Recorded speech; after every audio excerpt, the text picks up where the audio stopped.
ಎಲ್ಲರೂ ಹೇಗಿದ್ದೀರಾ? I hope ಎಲ್ಲರೂ ಚೆನ್ನಾಗಿದ್ದೀರಾ ಅಂತ ಅಂದ್ಕೊತೀನಿ. Welcome back to my YouTube channel. ಯಾರೆಲ್ಲ ಹೊಸದಾಗಿ ಚಾನಲ್ನ ನೋಡ್ತಾ ಇದ್ದೀರಾ, ತಪ್ಪದೆ ಲೈಕ್ ಮಾಡಿ, ಶೇರ್ ಮಾಡಿ, ಕಮೆಂಟ್ ಮಾಡಿ, ವಿಡಿಯೋನ ಕೊನೆವರೆಗೂ ನೋಡಿ. ಕೆಲವೊಂದು ಸೀಕ್ರೆಟ್ ಟಿಪ್ಸ್ ಆ್ಯಂಡ್ ಟ್ರಿಕ್ಸ್ಗಳನ್ನ ಶೇರ್ ಮಾಡಿದ್ದೀನಿ. ಅಂದರೆ ಗಿಡಗಳಿಗೆ ಸಂಬಂಧಪಟ್ಟ ಹಾಗೆ ಒಂದು ರುಚಿಕರವಾದಂತಹ ಬೆಳಗಿನ ಬ್ರೇಕ್ಫಾಸ್ಟ್ನು ಕೂಡ ನಾನಿಲ್ಲಿ ಶೇರ್ ಮಾಡಿದ್ದೀನಿ. ಬೆಳಗ್ಗೆ ಎದ್ದು ಮಕ್ಕಳು ಲಂಚ್ ಬಾಕ್ಸಿಗೆಲ್ಲ ಏನಪ್ಪ ಮಾಡೋದು ಅಂತ ಅನ್ನುವಾಗ ತಪ್ಪದೆ ಈ ರೆಸಿಪಿನ ಒಂದಿನ ನೀವು ಟ್ರೈ ಮಾಡ್ಬೋದು.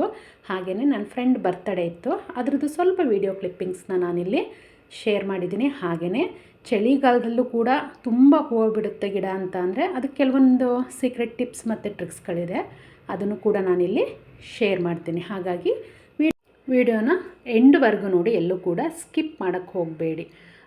ಅಂದರೆ ಕೆಲವೊಂದು ಸ್ಕಿಪ್ ಮಾಡಿದಾಗ ಏನಾಗುತ್ತೆ, ಅಲ್ಲಿ ಹೇಳಿರ್ತೀವಿ ಮತ್ತು ಕಮೆಂಟ್ ಬಾಕ್ಸಲ್ಲಿ ಬಂದು ಕಮೆಂಟ್ ಹಾಕಿರ್ತೀರ. ಸೊ ಹಾಗಾಗಿ ಹೇಳ್ತಾ ಇರೋದು, ಯಾರು ಕೂಡ ವಿಡಿಯೋನ ಸ್ಕಿಪ್ ಮಾಡಬೇಡಿ, ಕೊನೆವರೆಗೂ ನೋಡಿ. ವಿಡಿಯೋ ಹೇಗಿತ್ತು ಅಂತ ಅಂದ್ಬಿಟ್ಟು ಕಮೆಂಟ್ ಮುಖಾಂತರ ತಿಳಿಸಿ. ನೋಡಿದ್ರೆಲ್ಲ ಪುಟ್ಟದಾದಂಥ ರಂಗೋಲಿ ಡಿಸೈನು. ನೀವು ಕೂಡ ನಿಮ್ಮನೆ ಬಾಗಿಲಲ್ಲಿ ನಾಳೆನೋ ನಾಡಿದ್ದು ಅಥವಾ ನೆಕ್ಸ್ಟ್ ವೀಕೋ ಈ ರಂಗೋಲಿನ ಟ್ರೈ ಮಾಡಿ. ಪುಟ್ಟದಾಗಿದೆ, ಹಾಗೆ ಅಷ್ಟೇ ಕ್ಯೂಟಾಗೂ ಕೂಡ ಇದೆ. ರಂಗೋಲಿ ಎಲ್ಲ ಹಾಕಾದ್ಮೇಲೆ ಪೂಜೆನೂ ಕೂಡ ಮುಗಿಸ್ಕೊಂಡೆ. ನೋಡ್ತಿರ್ಬೋದು, ಬೆಳಿಗ್ಗೆ ಎದ್ದು ಪೂಜೆ ಮುಗಿಸ್ಕೊಂಡ್ವಿ ಅಂದರೆ ಇಡೀ ದಿನ ಪಾಸಿಟಿವ್ ವೈಬ್ಸ್ ಇರುತ್ತೆ ಮನೆಯಲ್ಲಿ. ಏನೋ ಒಂಥರ ಮನಸ್ಸಿಗೆ ತುಂಬ ಖುಷಿ ಅನಿಸುತ್ತೆ. ಅದರಲ್ಲೂ ನಾವು ಬೆಳಿಗ್ಗೆ ಒಂದು 5 ಗಂಟೆ 5:30 ಆ ಟೈಮಲ್ಲಿ ಪೂಜೆ ಮಾಡಿದ್ವಿ ಅಂದ್ರಂತೂ ಇನ್ನೂ ಖುಷಿ ಅನಿಸುತ್ತೆ. ಟ್ರೈ ಮಾಡಿ ನೋಡಿ, ನಿಮ್ಮ ಅನುಭವ ಹೇಗಿತ್ತು ಅಂತ ಅಂದ್ಬಿಟ್ಟು ಕಮೆಂಟ್ ಮುಖಾಂತರ ತಿಳಿಸಿ. ಮನೆ ತುಂಬ ಎಲ್ಲ ಸಾಂಬ್ರಾಣಿ ಹೊಗೆ, ಅಂದರೆ ಬೆಳಿಗ್ಗೆನೇ ಪೂಜೆ ಮಾಡಿದಾಗ ಈ ಒಂದು ಪಾಸಿಟಿವ್ ವೈಬ್ಸು ತುಂಬ ಅಂದರೆ ತುಂಬ ಚೆನ್ನಾಗಿರುತ್ತೆ. ನೀವು ಕೂಡ ಮಾಡಿ ನೋಡಿ.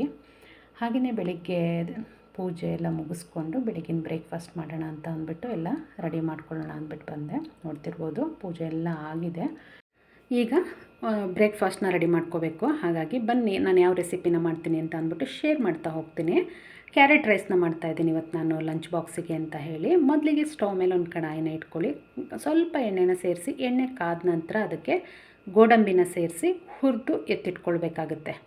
ಮತ್ತು ಅದೇ ಕಡಾಯಿಗೆ ಸ್ಪೈಸಸ್ಗಳನ್ನ ಸೇರಿಸ್ಕೊಳ್ಳಿ. ಚಕ್ಕೆ, ಲವಂಗ, ಹಾಗೆಯೇ ಒಂದೇ ಒಂದು ಏಲಕ್ಕಿ, 1-2 ಲವಂಗ, 1 ಇಂಚ್ ಚಕ್ಕೆ, ಹಾಗೆಯೇ 1 ಏಲಕ್ಕಿ ಇಷ್ಟನ್ನು ಹಾಕ್ಕೊಂಡು ಇದಕ್ಕೆ ಒಂದು ಅರ್ಧ ಸ್ಪೂನಷ್ಟು ಸಾಸಿವೆ, ಒಂದು ಅರ್ಧ ಸ್ಪೂನ್ ಜೀರಿಗೆ, ಹಾಗೆಯೇ 1 ಸ್ಪೂನಷ್ಟು ಕಡಲೆಬೇಳೆ, 1 ಸ್ಪೂನಷ್ಟು ಉದ್ದಿನಬೇಳೆ ಇಷ್ಟನ್ನು ಕೂಡ ಹಾಕ್ಕೊಂಡು ಅದೆಲ್ಲ ಹೊಂಬಣ್ಣ ಬರೋವರೆಗೂ ಕೈ ಆಡ್ಕೊಳ್ಳಿ. ಅದಾದ ನಂತರ ಖಾರಕ್ಕೆ ಅನುಗುಣವಾಗಿ ಹಸಿಮೆಣಸಿನ್ಕಾಯಿ, ಒಣಮೆಣಸಿನ್ಕಾಯಿ ಎರಡನ್ನೂ ಸೇರಿಸ್ಕೊಂಡಿದ್ದೀನಿ. ನೀವು ಯಾವುದಾದ್ರೂ ಒಂದನ್ನು ಉಪಯೋಗಿಸ್ಕೊಳ್ಬೋದು, ತೊಂದರೆ ಇಲ್ಲ. ಇದನ್ನು ನೀಟಾಗಿ ಕೈ ಆಡ್ಕೊಳ್ಬೇಕು. ಇದೆಲ್ಲ ಹೊಂಬಣ್ಣ ಬರೋವರೆಗೂ ಕೈ ಆಡಿಕೊಂಡು ಇದಕ್ಕೆ 1 ಮೀಡಿಯಮ್ ಸೈಜ್ ಈರುಳ್ಳಿ, ಹಾಗೆ 1 ಕಡ್ಡಿಯಷ್ಟು ಕರಿಬೇವೆಲೆಗಳನ್ನೂ ಕೂಡ ನಾನಿಲ್ಲಿ ಸೇರಿಸ್ಕೊಂಡಿದ್ದೀನಿ. ರುಚಿ ತುಂಬ ಚೆನ್ನಾಗಿರುತ್ತೆ. ಬೆಳಗಿನ ಬ್ರೇಕ್ಫಾಸ್ಟು ಲಂಚ್ ಬಾಕ್ಸಿಗಂತೂ ಸಿಕ್ಕಾಬಿಟ್ಟೆ ಚೆನ್ನಾಗಿ ಅನಿಸುತ್ತೆ. ಮಕ್ಕಳಿಗಂತೂ ತುಂಬ ಇಷ್ಟ ಆಗುತ್ತೆ, ಏಕೆಂದರೆ ಕಲರ್ಫುಲ್ಲಾಗಿರುತ್ತೆ, ಟೇಸ್ಟು ಕೂಡ ಅಷ್ಟೇ ಚೆನ್ನಾಗಿರುತ್ತೆ. ಮನೇಲಿರ್ತಕ್ಕಂಥ ಬೇಸಿಕ್ ಇಂಗ್ರೀಡಿಯೆಂಟ್ಸ್ನ ಉಪಯೋಗಿಸ್ಕೊಂಡು ಮಾಡ್ತಕ್ಕಂಥ ಒಂದು ಸಿಂಪಲ್ ರೆಸಿಪಿ. ಈಗ ಇದಕ್ಕೆ ಬಟಾಣಿನ ಸೇರಿಸ್ಕೊಳ್ತಾ ಇದ್ದೀನಿ. ಕ್ಯಾರೆಟ್ ರೈಸ್ ಅಂತ ಅಂದ್ಬಿಟ್ಟು ಬಟಾಣಿ ಸೇರಿಸ್ಕೊತಾ ಇದ್ದಾಳೆ ಅಂತ ಅಂದ್ಕೊಂಡ್ರಾ? ರುಚಿ ತುಂಬ ಚೆನ್ನಾಗಿರುತ್ತೆ, ಸೀಸನ್ ಇದೆ, ಹಾಗಾಗಿ ಸೇರಿಸ್ಕೊಳ್ತಾ ಇದ್ದೀನಿ ಅಷ್ಟೇ. ಇದಕ್ಕೆ 1 ಕಪ್ಪಷ್ಟು ತುರಿದಿರ್ತಕ್ಕಂಥ ಕ್ಯಾರೆಟ್ನು ಕೂಡ ನಾನಿಲ್ಲಿ ಸೇರಿಸ್ಕೊಳ್ತಾ ಇದ್ದೀನಿ. ನೋಡಿ ಎಷ್ಟು ಕಲರ್ಫುಲ್ಲಾಗಿ ಕಾಣಿಸ್ತಿದೆ ಅಂತ ಅಂದ್ಬಿಟ್ಟು. ಇದಕ್ಕೆ ಕಲರಿಗೆ ಅಂದ್ಬಿಟ್ಟು ಒಂದು ಚಿಟಿಕೆ ಅರಿಶಿನ ಪುಡಿನ ಹಾಕ್ತಾಯಿದ್ದೀನಿ. ಕ್ಯಾರೆಟೇ ಆಲ್ರೆಡಿ ಕಲರ್ ಇದೆ, ಹಾಗಾಗಿ ಸ್ವಲ್ಪ ಅರಿಶಿನ ಪುಡಿನ ಸೇರಿಸ್ಕೊಳ್ಳಿ. ಹಾಗೆಯೇ ರುಚಿಗೆ ತಕ್ಕಷ್ಟು ಉಪ್ಪನ್ನು ಕೂಡ ಹಾಕ್ಕೊಂಡು ಮಿಕ್ಸ್ ಮಾಡ್ಕೊಳ್ಬೇಕಾಗತ್ತೆ. ಈ ಥರ ನೀವು ರೆಡಿ ಮಾಡಿ ಇಟ್ಕೊಂಡ್ರಿ ಅಂದರೆ ಒಂದು 2-3 ದಿನ ಫ್ರಿಜ್ಜಲ್ಲಿ ಆರಾಮಾಗಿ ಇಟ್ಕೊಬೋದು. ಬೇಕು ಅಂದಾಗ ರೈಸಿಗೆ ಮಿಕ್ಸ್ ಮಾಡ್ಕೊಳ್ಬೋದು, ಇಲ್ಲ ದಿಢೀರ್ ಅಂತಲೂ ಕೂಡ ಮಾಡ್ಕೊಬೋದು. ಮಾಡೋದು ತುಂಬಾ ಸುಲಭ. ಈಗ ಇದಕ್ಕೆ ಮಾಡಿಟ್ಕೊಂಡಿರ್ತಕ್ಕಂಥ ಅನ್ನನ ಹಾಕಿ ಮಿಕ್ಸ್ ಮಾಡ್ಕೊಳ್ಬೇಕಾಗತ್ತೆ. ಸಿಕ್ಕಾಬಟ್ಟೆ ರುಚಿಯಾಗಿರುತ್ತೆ. ಮಿಸ್ ಮಾಡದೆ ಟ್ರೈ ಮಾಡಿ. ಹೇಗೆ ಬಂತು ಅಂತ ಅಂದ್ಬಿಟ್ಟು ಕಮೆಂಟ್ ಮುಖಾಂತರ ತಿಳಿಸಿ. ಮಕ್ಕಳು ಲಂಚ್ ಬಾಕ್ಸಿಗಂತೂ ತುಂಬ ಪರ್ಫೆಕ್ಟ್ ಅಂತಲೇ ಹೇಳ್ಬೋದು. ಇದಕ್ಕೆ ಸ್ವಲ್ಪ ಕಟ್ ಮಾಡಿ ಇಟ್ಕೊಂಡಿರ್ತಕ್ಕಂಥ ಕೊತ್ತಂಬರಿ ಸೊಪ್ಪು, ಹಾಗೆಯೇ ಹುರಿದಿಟ್ಕೊಂಡಿರ್ತಕ್ಕಂಥ ಗೋಡಂಬಿನ ಸೇರಿಸ್ಕೊಂಡು ಮಿಕ್ಸ್ ಮಾಡ್ಕೊಂಡ್ವಿ ಅಂತ ಅಂದರೆ ತುಂಬ ರುಚಿಯಾಗಿರ್ತಕ್ಕಂಥ, ಹಾಗೆ ಅಷ್ಟೇ ಸಿಂಪಲ್ ಆಗಿರ್ತಕ್ಕಂಥ ಕ್ಯಾರೆಟ್ ರೈಸು ರೆಡಿ ಆಗುತ್ತೆ. ಮಿಸ್ ಮಾಡದೆ ಟ್ರೈ ಮಾಡಿ, ಹೇಗೆ ಬಂತು ಅಂತ ಅಂದ್ಬಿಟ್ಟು ತಿಳಿಸಿ. ಮಗನಿಗೆ ಲಂಚ್ ಬಾಕ್ಸಿಗೆ ಬ್ರೇಕ್ಫಾಸ್ಟಿಗೆ ನಾನು ಕ್ಯಾರೆಟ್ ರೈಸ್ನ ಮಾಡಿದ್ದೆ. ನಮಗೆ ಅಂತ ಅಂದ್ಬಿಟ್ಟು ಅಕ್ಕಿ ರೊಟ್ಟಿ, ಹಾಗೆಯೇ ಪ್ರೋಟೀನ್ಗೆ ಏನಾದರೂ ಬೇಕಲ್ಲ, ಹಾಗಾಗಿ ಕಡಲೆಕಾಳ್ದು ಸಲಾಡು, ಅದ್ರ ಜೊತೆಗೆ ನನಗೆ ಮೂಲಂಗಿ ಸೊಪ್ಪು ಸಿಕ್ಕಿತ್ತು. ಸೊಪ್ಪನ್ನ ವೇಸ್ಟ್ ಮಾಡಲಿಕ್ಕೆ ನನಗಿಷ್ಟ ಇಲ್ಲ, ಹಾಗಾಗಿ ಮೂಲಂಗಿ ಸೊಪ್ಪಿನ ಚಟ್ನಿನೂ ಕೂಡ ಮಾಡಿಕೊಂಡಿದ್ದೆ. ತುಂಬ ಅಂದರೆ ತುಂಬ ಒಳ್ಳೆಯದು ಆರೋಗ್ಯಕ್ಕೆ. ನಿಮಗೆಲ್ಲಾದರೂ ಸಿಕ್ತು ಅಂದರೆ ಮಿಸ್ ಮಾಡದೆ ಏನಾದರೂ ರೆಸಿಪಿ ಮಾಡಿಕೊಂಡು ತಿನ್ನಿ ಮೂಲಂಗಿ ಸೊಪ್ಪಲ್ಲಿ.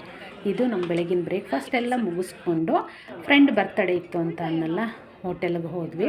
ಹೋಟೆಲಲ್ಲಿ ಬರ್ತಡೇ ಸೆಲೆಬ್ರೇಟ್ ಮಾಡೋಣ ಅಂತ ಅಂದ್ಬಿಟ್ಟು ನನ್ನ ಅಂದರೆ ಭವ್ಯ ಅಂತ ಅಂದ್ಬಿಟ್ಟು ಅವಳದು ಬರ್ತಡೇ ಇದ್ದಿದ್ದು. ಹಾಗಾಗಿ ಹೋಟೆಲ್ಗೆ ಹೋಗಿ ಬರ್ತಡೇ ಸೆಲೆಬ್ರೇಟ್ ಮಾಡಿ ಊಟನೂ ಕೂಡ ಅಲ್ಲೇ ಮುಗಿಸ್ಕೊಂಡು ಬಂದಿದ್ದಾಯಿತು. ನೋಡ್ತಿದ್ದೀರಲ್ಲ, ಅಂದರೆ ನೀವು ಈ ಹಿಂದಿನ ವೀಡಿಯೋಗಳಲ್ಲೂ ಕೂಡ ನೋಡಿರ್ತೀರ, ನಾವು 4 ಜನ ಯಾವಾಗಲೂ ಒಟ್ಟಿಗೆ ಇರ್ತೀವಿ ಅಂತ ಹೇಳಿ ಗೊತ್ತಿದೆ ನಿಮಗೂ. ಲಾಸ್ಟ್ ನನ್ನ ಬರ್ತಡೇ ಆಗಿರ್ಬೋದು ಅಥವಾ ಇನ್ನೊಬ್ಬರು ಗ್ರೀನ್ ಡ್ರೆಸ್ ಇದ್ದಾರಲ್ಲ ಅವ್ರ ಬರ್ತಡೇ ವೀಡಿಯೋಸ್ನೂ ಕೂಡ ನಾನು ಶೇರ್ ಮಾಡಿದ್ದೆ.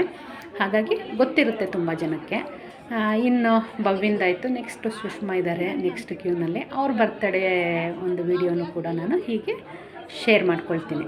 ಇದು ಆಲ್ರೆಡಿ ಲಾಸ್ಟ್ ವೀಕ್ ತಾನೆ ನನಗೆ ಅಪ್ಲೋಡ್ ಮಾಡಲಿಕ್ಕೆ ಟೈಮ್ ಇರಲಿಲ್ಲ, ಸೊ ಹಂಗಾಗಿ ಸ್ವಲ್ಪ ತಡ ಆಯಿತು. ಹಾಗಾಗಿ ಈಗ ಅಪ್ಲೋಡ್ ಮಾಡ್ತಾಯಿದ್ದೀನಿ. ನೋಡಿದ್ರಲ್ಲ, ಕೇಕ್ ಕಟ್ಟಿಂಗ್ ಆಯಿತು.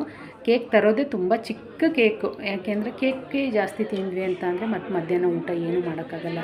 ಹೋಟೆಲ್ಗೆ ಹೋಗಿರ್ತೀವಿ ಅಂದರೆ ವೆರೈಟಿ ರೆಸಿಪೀಸ್ ಇರುತ್ತಲ್ಲ, ಅದು ಮಿಸ್ ಮಾಡ್ಕೊಳಕ್ಕೆ ಇಷ್ಟ ಆಗೋಲ್ಲ. ಸೊ ಹಾಗಾಗಿ ಚಿಕ್ಕದು 1-2 ಪೀಸ್ ಕೇಕ್ನ ತಂದು ಕಟ್ ಮಾಡ್ತೀವಿ, ಅದೇ ಹೆವಿ ಅಂತ ಅನ್ನಿಸ್ಬಿಡುತ್ತೆ ನಮಗೆ.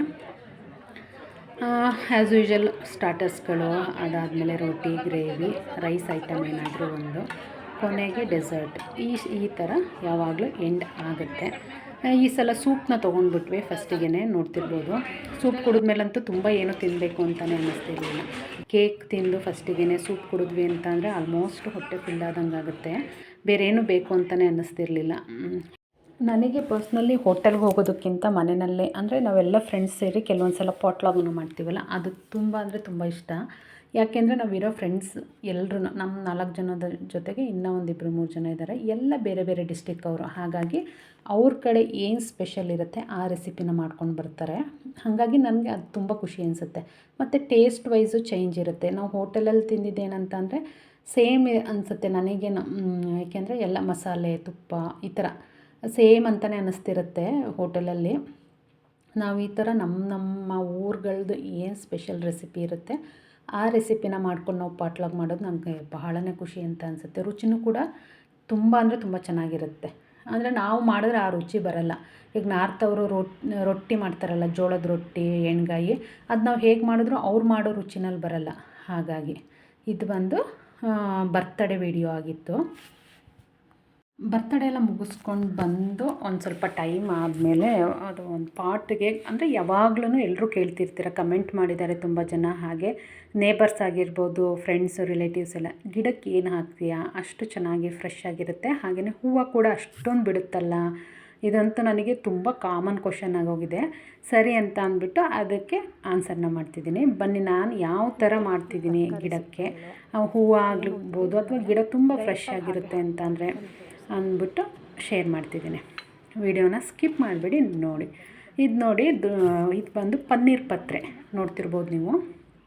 ಹೂವು ಅಂದರೆ ಮಾಲೆಗಳು ಮಾಡ್ತಾರಲ್ಲ, ಹೂವಿನಾರ, ಅದಕ್ಕೆ ಉಪಯೋಗಿಸ್ತಾರೆ. ಅದು ಇಲ್ಲಿಂದ ಇಲ್ಲಿಗೆ ಇಷ್ಟು ಗ್ಯಾಪು. ನಾನು ಇದನ್ನು ನೆಟ್ಟಾಗಿ ಇಷ್ಟಿಷ್ಟ ಗಿಡ ಇದ್ದಿದ್ದು ನೋಡಿ. ಈಗ ಒನ್ ಮಂತ್ ಬ್ಯಾಕ್ ನೆಟ್ಟಿದ್ದು. ತುಂಬ ತುಂಬಿಸೋಕೆ ಹೋಗಬೇಡಿ ಮಣ್ಣನ್ನು. ನೋಡ್ತಿರ್ಬೋದು ನೀವು ಇಲ್ಲಿ. ಇದರಲ್ಲಿ ಏನು ಬೆಳೆದಿದೆ, ಇದು ಗಣಕೆ ಹಣ್ಣಿನ ಗಿಡಗಳು ಬೆಳೆದಿದೆ.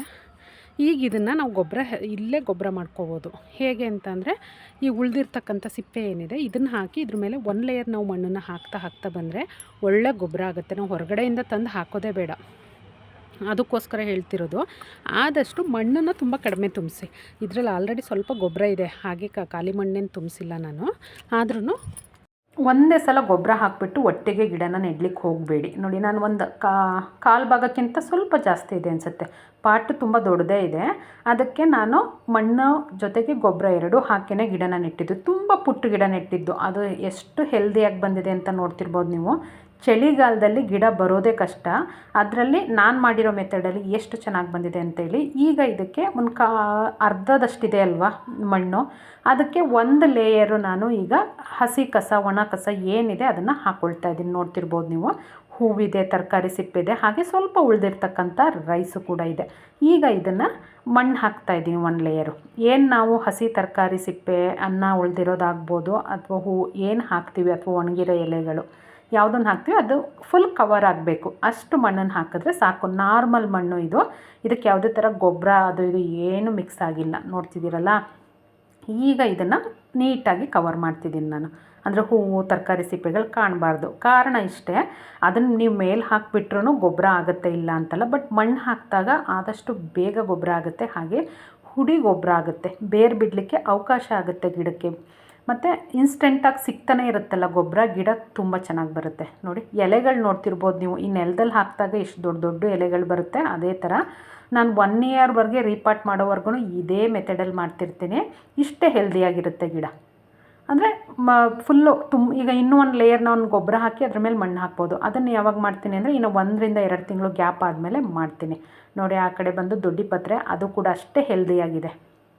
ಆ ಎಲೆಗಳ ಸೈಜ್ ನೋಡಿದ್ರೆ ನಿಮಗೆ ಗೊತ್ತಾಗ್ತಿರ್ಬೋದು ಗಿಡ ಎಷ್ಟು ಹೆಲ್ದಿಯಾಗಿದೆ ಅಂತ ಅಂದ್ಬಿಟ್ಟು. ನೋಡಿ ಎಷ್ಟು ರಸ ಇರುತ್ತೆ ಅಂದರೆ ಆ ಎಲೆ ಕಿತ್ತರೆ, ಅಂದರೆ ಅದನ್ನ ಎಷ್ಟು ಹೆಲ್ದಿಯಾಗಿದೆ ಅನ್ನೋದು ಅದರಲ್ಲೇ ಗೊತ್ತಾಗುತ್ತೆ ನಮಗೆ. ನೋಡ್ತಿರ್ಬೋದು ನೀವು, ಇದು ಪನ್ನೀರ್ ಪತ್ರೆನೂ ಎಲೆಗಳು ಎಷ್ಟು ದೊಡ್ಡದು ಬಂದಿದೆ ಅಂತೇಳಿ.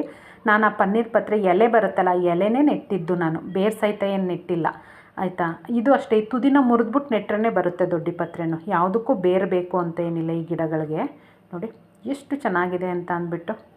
ಮತ್ತು ಗಮ್ಮ ಅಂತ ವಾಸನೆ ಬರೋದು, ಅಂದರೆ ಮನೆ ತುಂಬ ಒಳ್ಳೆ ಸುವಾಸನೆ ಇರುತ್ತೆ ಇದಂತೂ. ಪನ್ನೀರ್ ಪತ್ರೆ ಆಗ್ಬೋದು, ಹಾಗೆಯೇ ದೊಡ್ಡ ಪತ್ರೆ ಪೂಜೆಗೆಲ್ಲ ಉಪಯೋಗಿಸ್ಲಿಕ್ಕಂತೂ ತುಂಬಾ ಚೆನ್ನಾಗಿ ಅನಿಸುತ್ತೆ.